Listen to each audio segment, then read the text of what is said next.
France 30, All Blacks 29, a 1-point thriller in France. That's 3 in a row for France over the All Blacks.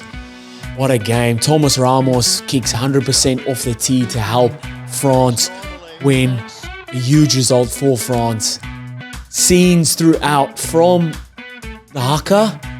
That was the lighting, the silence of the crowd. Just cinema. That haka all the way till the end where All Blacks just couldn't make it happen.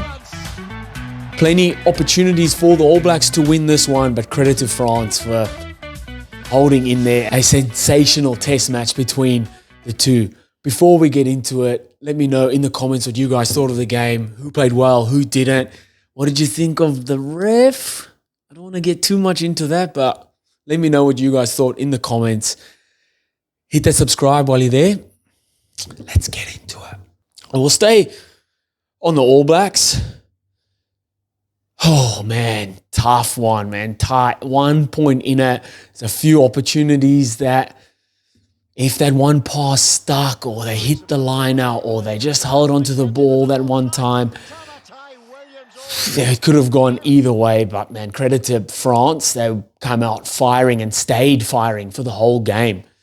A lot of penalties again conceded for the All Blacks, and it makes it hard when you've got a pretty much 95 to 100% kicker on the other side that can kick them from 50 meters out. Ramos was sensational off the tee, and you're giving away penalties like that, man, it's going to cost you. It's going to cost you. All Blacks, man, started off well. They absorbed a ton of pressure in those opening phases, man. The French team came to play, absorbed that really well. I thought Lakai, a few injuries first up. So Lakai came on in pretty much the first minute. Finau got a massive knee to the back of the head, looked ugly. Huge opportunity for Lakai, and did he deliver? How good was Peter Lakai? Just obviously scored a beautiful try, but his work rate gets through a ton of work. Ball carries free, so not the biggest back rower, but man, takes 3 or 4 guys with him every time he carries the ball. Secures rucks really well and gets around the park. It's like having that, like he's got a player and a half in him. It's like having a half a player extra on the field. He was really, really good. And that try, beautiful, man. End-to-end stuff, shifting their ball, finding space on that 13 channel, just outside that 13 channel, getting over that vantage line and then recycling the ball really well. And in those half breaks, offloads, I thought Tupou Vai's pass over the top there to Caleb Clark in the lead up to this try was fantastic, man. Otherwise, that French player was going to intercept. He was right there. So it's a good option then. The option taking was good, but just there was always options. So the support players are good. And then Savia down the wing. Holy, was it Julian playing or Artie? Fantastic, man. You can put him on the wing. He'll do a job for you there. 3 or 4 defenders with him. He's cutting back infield, breaking those tackles, making half caps, and then just a little offload. And who's there? Peter Lakai to score. Beautiful try. Oh, man, really good. And I'm like, yep, this is it. All Blacks getting that roll on. Let's go now. Let's jump off the back of that and keep the momentum going. But, man, credit to France. The Ruck, I thought the contest at the Rucks were massive. Both teams giving away penalties there or getting the ball turned over quite a lot. I do think that both teams were really being patient on defense and then attacking those isolated rucks. But also both teams were getting some calls that were like, ugh. Calls are given, I'm like, ugh. And then I'm like, is the ref favoring one team? And then he was giving calls for the other side as well. So it's a huge battle there at ruck time. I thought Roygaard did well to contain Dupont a bit. That try that Roygaard scored was fantastic. So he did. There's a lot of pressure put on the French team at scrum time. Their credit to Tamati Williams. Man has gone in leaps and bounds. Every opportunity he gets, just showing his technique and power he has at scrum time. So he's put the French scrum under a ton of pressure. The Aldrich picked the ball up, going backwards, try to get out of it. He weaseled his way into Cam Roygaard. Cam Roygaard's made a tackle and then caught an intercept and gone 20 meters to score on touch. Beautiful, but all credit to the piggies there, putting France scrum under a ton of pressure. I did think All Blacks needed to tighten up around the ruck. So when France, where they were making a lot of meters, was just off 9 or pick and goes, but they were making a ton of meters just in that 1-2 channel. So I don't know, maybe it's homework French team done and seen that there is space to be made through those 1-2 channels right next to the ruck. And that's something maybe Cam Roygaard needs to work on with communicating to his forwards or to his 1-2 channel. It's like you got to stay connected at those rucks. The first player's got to stay there. Or when you are there, you have to make a better tackle.